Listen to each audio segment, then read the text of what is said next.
Hello everyone, सबैजनालाई जय मसिह नमस्ते म आशा तामाङ र हजुरहरूलाई मेरो मिनी ब्लगमा स्वागत गर्दछु र आज चाहिँ म कहाँ हिँड्दैछु भनेर भिडियोको अन्तिमसम्म हेर्नु होला किनभने भिडियोको अन्तिममा म तपाईलाई देखाउने छु।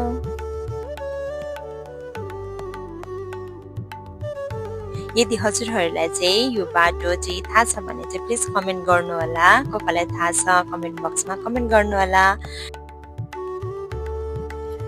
हामीहरू चाहिँ आज राङ्चा जाँदैछौँ किनभने आँपको सिजनको कारणले गर्दाखेरि चाहिँ आँप लिनलाई चाहिँ हामी राङ्चा जाँदैछौँ।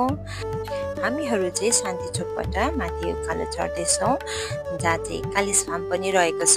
यदि हजुरहरू कालिज फार्म आउनुभएको छ भने यो बाटो पक्कै त याद छ होला, तपाईँले देख्न सक्नुहुन्छ। हामी चाहिँ यो चाहिँ गाउँ रहेको छ अनि गाउँ चाहिँ एकदम पातलो छ तर पनि एकदम राम्रो छ, एकदम पिसफुल छ त्यो ठाउँमा चाहिँ अनि एकदम शीतल पनि छ। अहिले गर्मी हामीहरू चाहिँ घर पनि पुगिसक्यौँ र यो चाहिँ हाम्रो पुर्खौली घर जस्तै भन्दा हुन्छ। यहाँ चाहिँ त्यति अघि बस्नुहुन्न।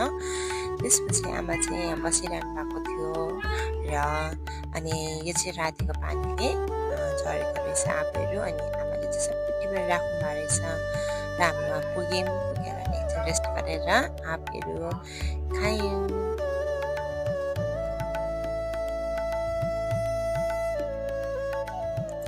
यहाँ चाहिँ दिदी र दाजुले आँप तास्दै अनि खाँदै हुनुहुन्छ।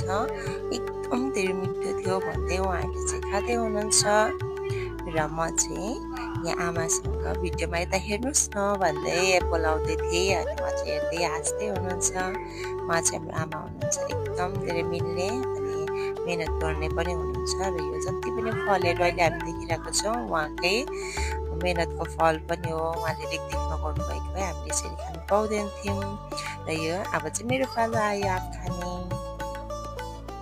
म चाहिँ आँप देखाउँदै पुरै गफ गर्दै थिएँ क्या अनि पुरै गफ गर्दै आँपहरू काटेँ र आँपहरू मैले चाहिँ काटिसकेर यसरी राखेको छु, हेर्न सक्नुहुन्छ। यो चाहिँ हाम्रो घरको आँप हो, एकदम धेरै मिठो थियो, मजाले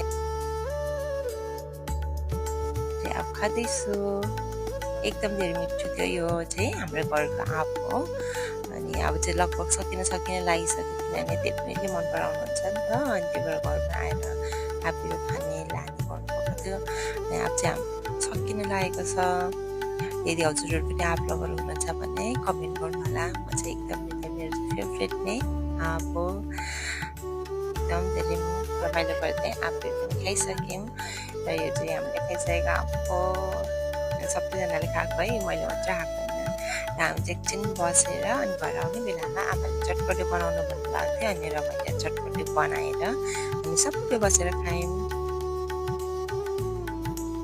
र त्यसपछि चाहिँ हामी घर फर्क्यौँ। यदि हजुरहरूलाई भिडियो मन परेको छ भने लाइक कमेन्ट सेयर पनि गरिदिनु होला र अब हामी अर्को नेक्स्ट भिडियोमा भेट्नेछौँ। Thank you so much for everyone, bye by.